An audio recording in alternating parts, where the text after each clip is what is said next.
What's the story, Morning Glory? What's the word, Hummingbird? Thank you so much for clicking on my channel and for joining me for this review of 90 Day The Single Life Season 4, Episode 8, Chantel Gets a Task. Let's get started with Veronica, though.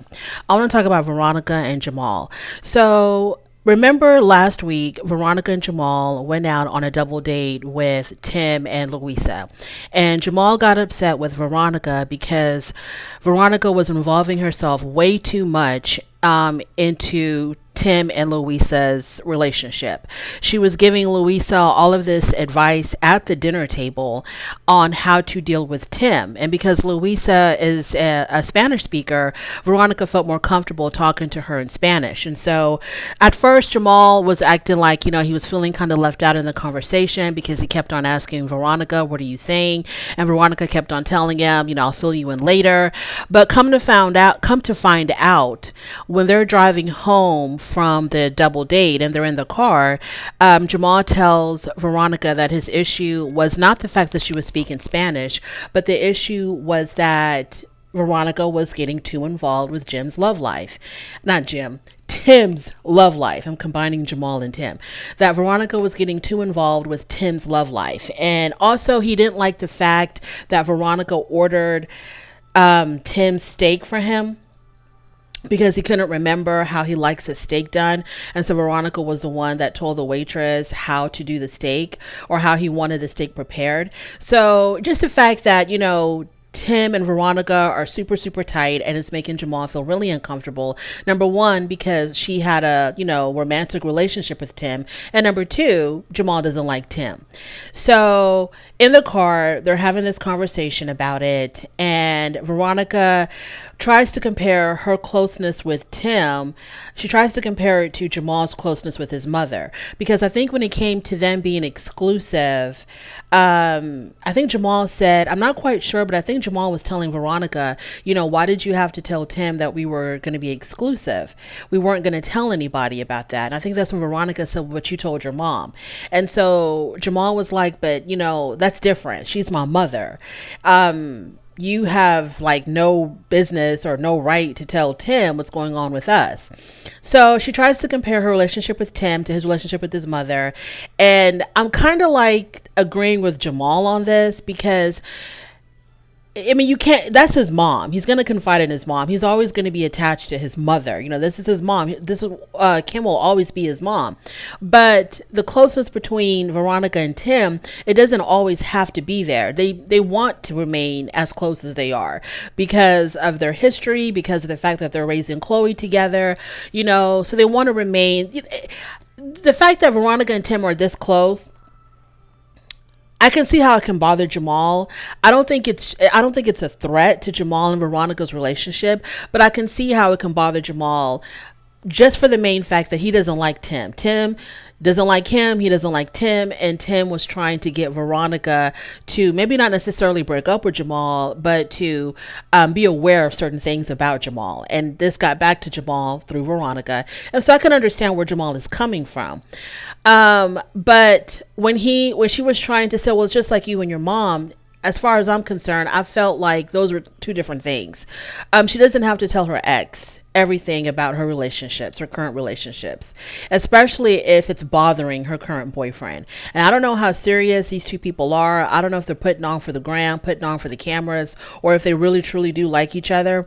But if they really do like each other, Veronica wants to make this work with Jamal, and if she knows that this bothers Jamal, then she needs to kind of, put a little bit more boundaries between her and Tim when it comes to her love life. Now, they will always be family because of Chloe. And I think Jamal understands that. I don't think Jamal has a problem with Veronica and Tim associating, period. I just think he has a problem with Tim being really involved in their love life, and only because Veronica opened that door for Tim. So they're going back and forth. I got way off track. So they're going back and forth about this in the car. Jamal expressed to Veronica how he did not like how she compared her relationship with Tim with his relationship with his mother, or to his relationship with his mother. And then he was letting her know it wasn't cool how you were talking to Louisa, trying to give her advice. And Veronica thought that his hang up was the fact that she was speaking Spanish. And so she kept on saying, well, she was more comfortable speaking Spanish, and that's why I was speaking Spanish with her, and I wanted everybody around me to be comfortable. And he was like, I don't care that you were talking to her in Spanish. The issue is you're telling your ex's current girlfriend, you're trying to give her advice about how to deal with your ex. That's the issue. I don't give a damn what language you were speaking in. So her voice did get loud, because we know that Veronica, when she speaks and when she's really passionate about what she's talking about, she does get loud. From what I've seen of her on Pillow Talk, she can get pretty animated, to the point where, so many times you can tell that it irritates the hell out of Tim when she gets, too out of control. So she was raising her voice, and Jamal told her, don't raise your voice at me. And when they got into the house, the fight continues inside the house. And he was like, there was no need for you to raise your voice. And she's like, well, this is just how I talk. And then he's like, yeah, but you're talking to me like I'm a child. And she's trying to say it's not that at all. This is just how I am. When I get, excited about something, I raise my voice. I don't see you as a child. I'm not talking to you as a child. I'm not trying to discipline you like a child. But Jamal didn't see it that way. So she gets upset because, of the fact that he said, you're treating me like a child. And I wonder if this was triggering for her because of their age difference, and that maybe he was trying to point out, maybe she thought he was trying to say something about their age gap. Like, because you're so older than me, I feel like you're treating me like a child. But I don't think it had anything to do with the age gap. But I don't know why she got so upset when he said that. Especially when he explained himself. You're yelling at me like I'm a kid. And she's, not understanding that. And so she wasn't going to back down on that. She wasn't going to go back. She wasn't going to back down on the whole Tim thing at all. So she gets upset. She takes off her mic. She goes upstairs and she shuts the door. And she was basically like, you can stay, you can leave. I really don't give a damn. So he decides, I guess, to try to get an Uber to a hotel. And I'm just like, Veronica is kind of like unhinged. I don't understand why she doesn't take accountability for what she's done. She thinks that her relationship with Tim is so sacred and so protected, and anybody that's going to deal with her just has to accept it. Don't question it. This is just what it is. But it can't be like that. There are going to be men who are not going to be comfortable with you being that close to your ex when it's beyond the care of the child. I think, like I said before, I think Jamal understands that they're going to have to deal with each other because of Chloe.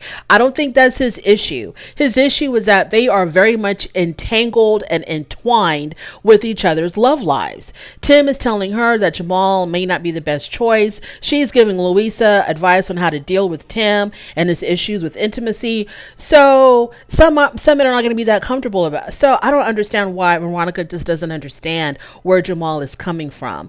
And I don't see anything wrong with her putting up some type of boundaries around her relationship with Tim. And don't talk about Jamal to Tim. And don't listen to Tim when he wants to talk about Jamal.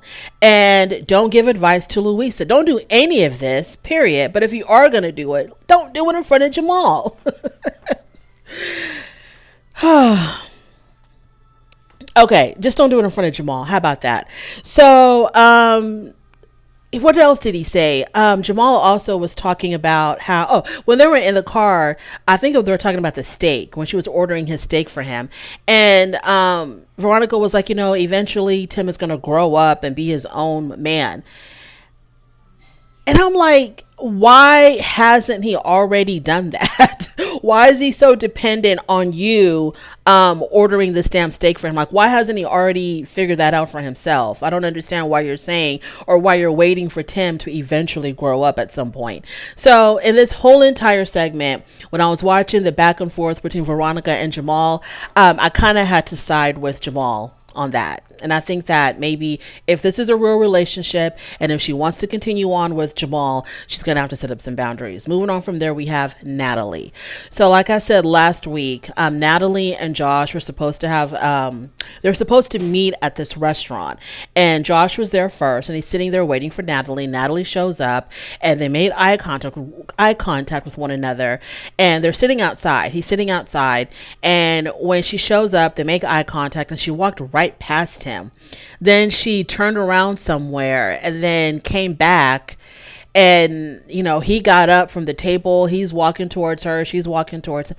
I didn't understand this at all, because eventually they sat down together at the same table. So I don't know why she did that, overly dramatic entrance where she walked right past him. Like she didn't see him, but she did. But anywho, so, when he greeted her, he wanted to, he gave her a hug, but she was, she stiffened her body and she wasn't going to return the hug. And so, evidently, obviously he sees that there's something wrong. So they sit down and Natalie begins to tell him how she feels and how she feels neglected. She feels like he's not making her a priority. She's never met his children. She's never been to his house.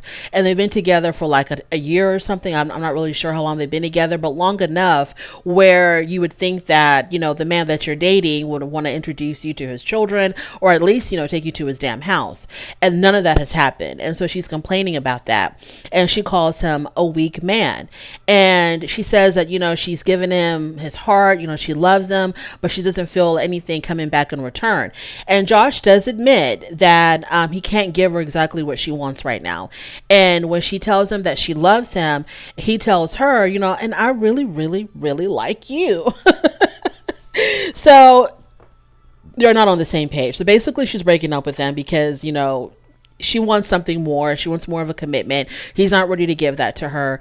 And he tells us that I've given Natalie everything. I've given her money. I've given her a car. I've given her a place to live. I've given her my time, my attention. I've given her all of this, and it's still not enough. Well, because she wants a commitment. She wants a commitment. She wants you to integrate her into your private life, your personal life. She wants to meet your children. She wants a commitment from you. And so don't act like you really have given her everything. You probably feel like you've done a lot, but you could take the car, take the apartment she's living in, if it was for an exchange of a commitment. So he realizes that, and she realizes as well that it's just not going to work out. She tells him that she's no longer interested in seeing him, and she knows that he doesn't love her, and they agree with that. And so she goes off, into the bushes and has herself a really good cry. And, before all of that, when they were still talking at the table, she was telling him that men always bring her pain. Men always break her heart. She goes on and on about how she's been wrongly treated by men in her life. And I don't know if she did this because she wanted him to feel sorry for her so that he could change his ways and be more committed to her. I don't know, but she was being really vulnerable with him. I felt like maybe she kind of went too far. I don't know, but she laid it all out there. She told him that she was hurt. She says that he's been like every other man in her life, hurting her, breaking her heart, doesn't understand why men can't love her back. She was crying. It was very emotional for her. And, but when they parted ways, she did allow him to hug her, and she did hug him back. And then she just, went about her business and cried in the bushes. And it was really sad to see. Natalie is an opportunist. Natalie will be just fine. She's going to get back on her apps or wherever she finds men, and she's going to do this all over again until she gets what she wants. Moving on to John.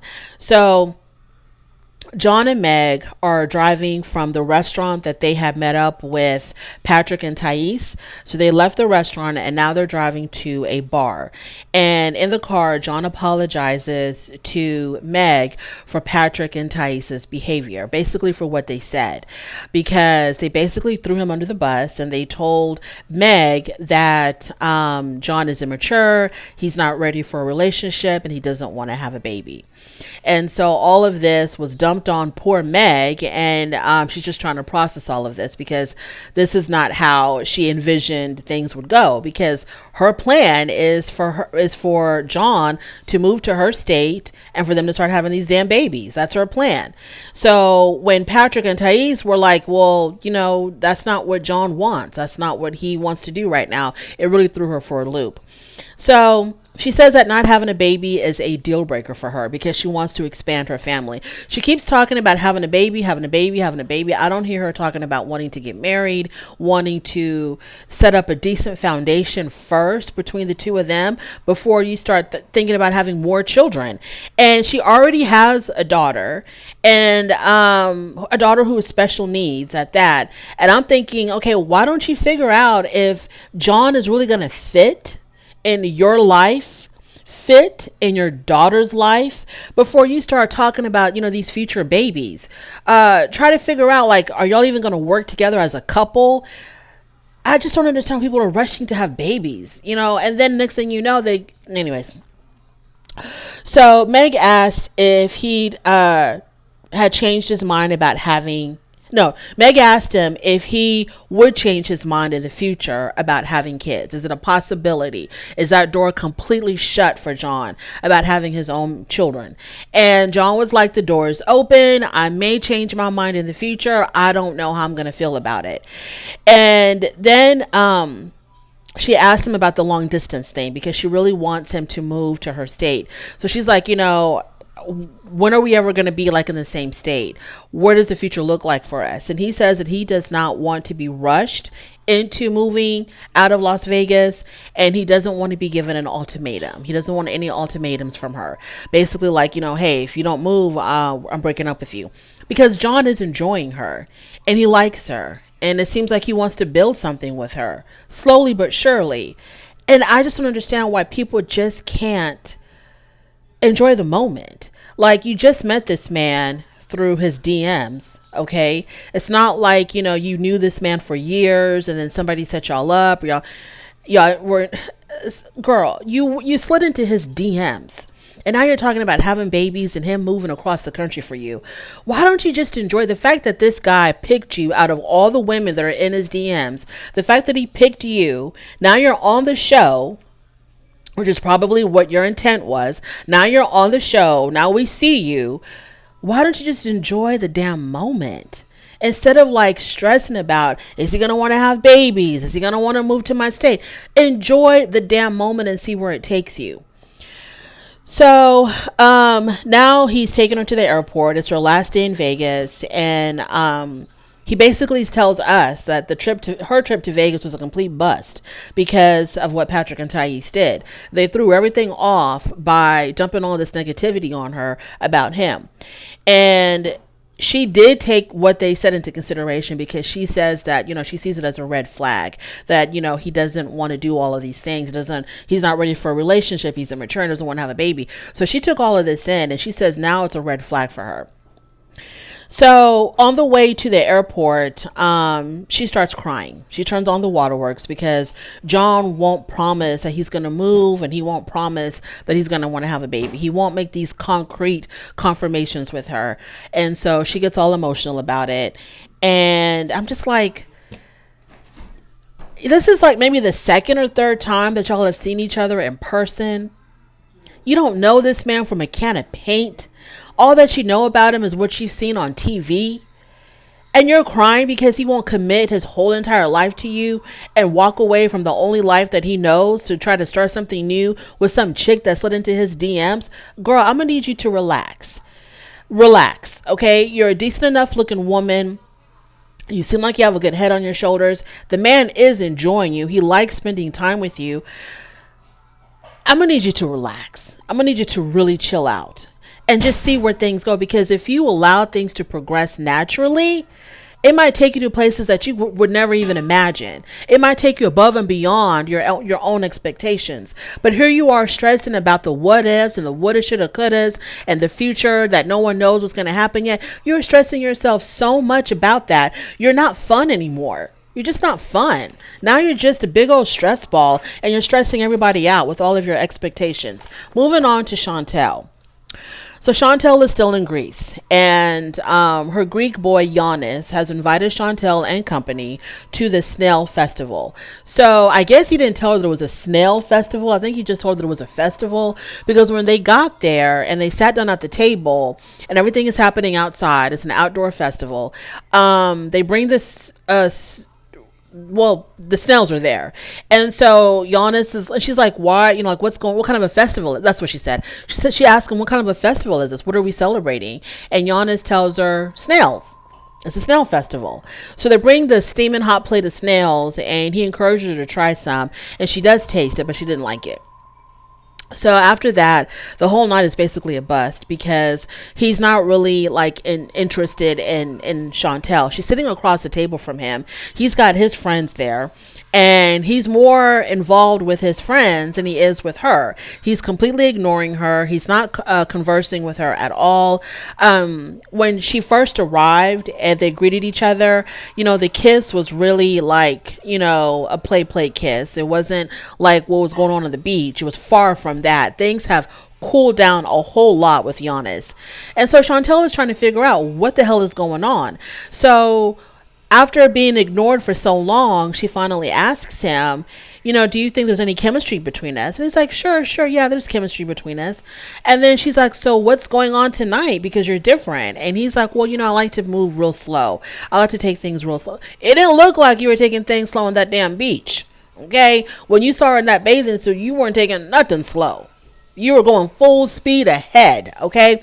So I don't know what the hell is going on with Giannis. I don't know what's made him change. I have no idea what the hell is going on, but hopefully we'll find out and they don't keep us, in limbo about that, because I'm really curious to see what has turned him off so much.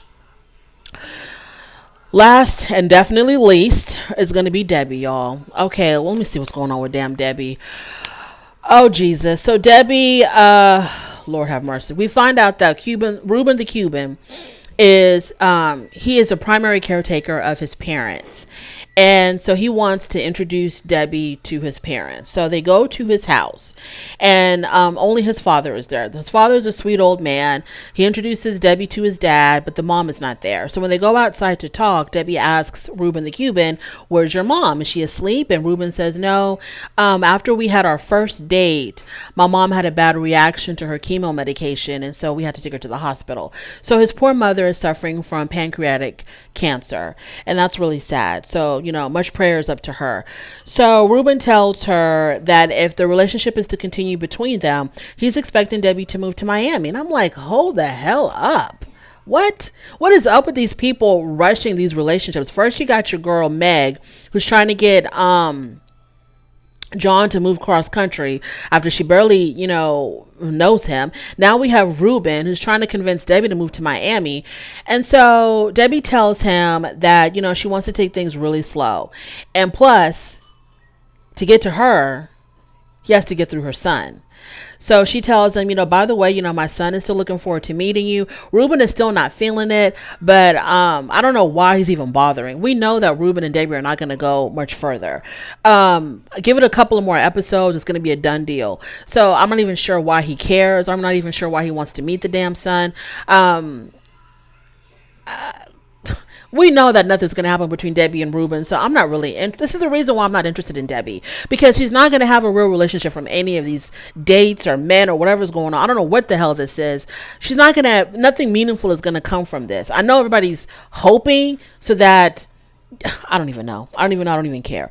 But yeah, so he's supposed to meet her son at some point. That's the end of my review, y'all.